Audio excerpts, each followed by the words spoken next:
اوس مونږ تاسو ګورو چې مونږ د قرآن کریم تلاوت روزانه څومره کو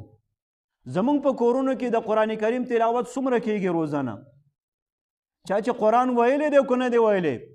لازمي نه ده چې چا قرآن نه دی ویلی چې هغه به قرآن نه راخلي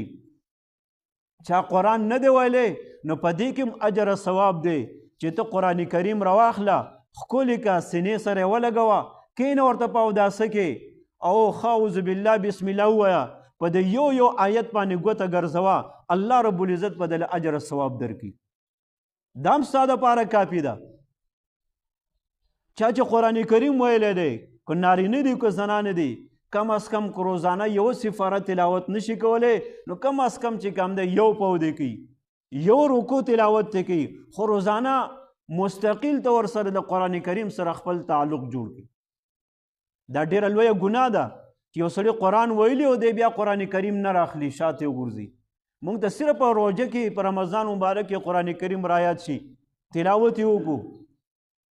قرآن کریم په کمو ځایونو کې په کمو کورونو کې چې د قرآن کریم تلاوت کیږي نو په هغې کورونو باندې الله رب العزت خپل رحمتونه نازلی سکینه پې نازلی الله رب العزت هغې ته خیرونه برکتونه ورکوي الله تبارک تعالی د شر او د فساد او د ناکاره کارونو د الله رب العزت د هغې حفاظت کوي نو چې هر یو کور کې سحر مانځه پسې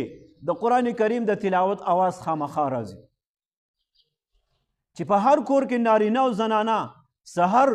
سوره یاسین لولي د هغې نه وروسته قرآن کریم تلاوت کوي ناشته چې دا هر څه به کېږي دا ټول کارونه به کېږي لیکن د هر یو کار د وتلو نه مخکې د الله رب العزت د کلام سره خپل تعلق د الله تسبیحات او د قرآن کریم تلاوت چې کوم دی موږ تاسو د خپل ژوند یوه حصه وګرځو